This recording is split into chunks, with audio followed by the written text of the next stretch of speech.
Bakr ২ number মাকেলি বড়োপাৰাৰ ৰামধেনু যুৱক সংঘৰ সৌজন্যত অষ্টম বাৰ্ষিক মুকলি বিহু।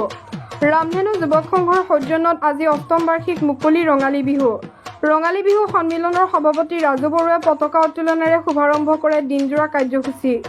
ইয়াৰ পিছত বৃক্ষৰোপণ ল'ৰা-ছোৱালীৰ মাজত বিভিন্ন খেল-ধেমালিৰ প্ৰতিযোগিতা অনুষ্ঠিত হয়। পুৱা ১১ বজাত মুকলি ৰঙালী বিহুৰ সাংস্কৃতিক অনুষ্ঠান উদ্বোধন কৰে ৰাভা হাছং স্বায়ত্তশাসিত পৰিষদৰ কাৰ্যবাহী সদস্য নগৰমল স্বৰ্গীয়াৰীয়ে। উদ্বোধনী ভাষণত তেওঁ মুকলিভাৱে আহঁত গছৰ তলত অনুষ্ঠিত কৰি অহা এই বিহুৰ উদ্যোক্তাসকলৰ ভূয়সী প্ৰশংসা কৰে। তেওঁ অতীতৰ বিহুৰ কথা ৰোমন্থন কৰি সকলোকে আৱেগিক কৰি এফাকি আহঁতৰ তলত বিহু নচা গীত পৰিৱেশন কৰে। মুকলি অনুষ্ঠানত উপস্থিত থাকে স্থানীয় ব্যৱসায়ী তথা বাঁহীবাদন শিল্পী ৰহেশ্বৰ বড়ো, মণ্টু কলিতা, মহৎ বড়ো, মনবীৰ বড়ো, নিপেন কৈবৰ্ত, ফুলেন কলিতা, অজয় কলিতা, ৰঘুনাথ বড়ো, নলিনী মালো তথা গাঁওখনৰ বহুসংখ্যক যুৱক-যুৱতী তথা ৰাইজ। বকৰ পৰা নলিনী কলিতাৰ ৰিপৰ্ট, প্ৰতিদিন টাইম অসম। আমি বিগত ৭ বছৰ ধৰি আমি মুকলি ৰঙালী বিহু উদযাপন কৰি আহিছোঁ। সকলোৱে মানে পাৰ কৰি আহিছোঁ। আমি কোনো আমাৰ অসুবিধা হোৱা নাই।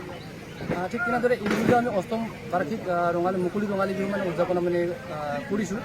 ইয়াতো হয়তো আজিও কোনো মানে বিমেচনে নোহোৱাকৈ আমাৰ যিবিলাক আমাৰ কাৰ্যসূচী মুকলি ৰঙালী বিহুৰ কাৰ্যসূচী সকলো পাৰ হৈ যাব।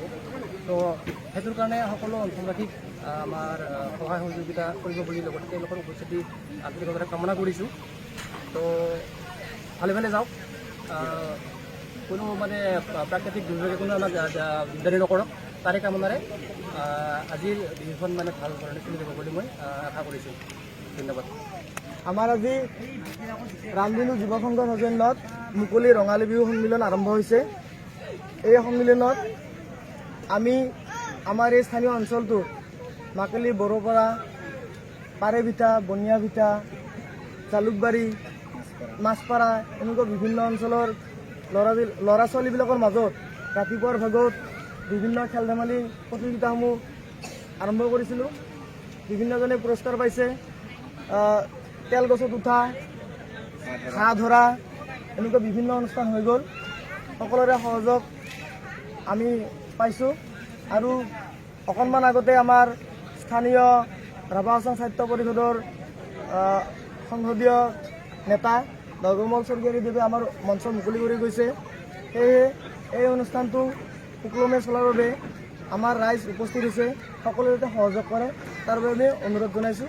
আৰু আমাৰ এই অনুষ্ঠানটোৰ উদ্দেশ্য হ'ল যাতে আমাৰ এই অঞ্চলটোত খেলা ধূলা, সাহিত্য সংস্কৃতি, গীত মাত এইবিলাকত ল'ৰা ছোৱালীবিলাকে আগবাঢ়ি যাব পাৰে।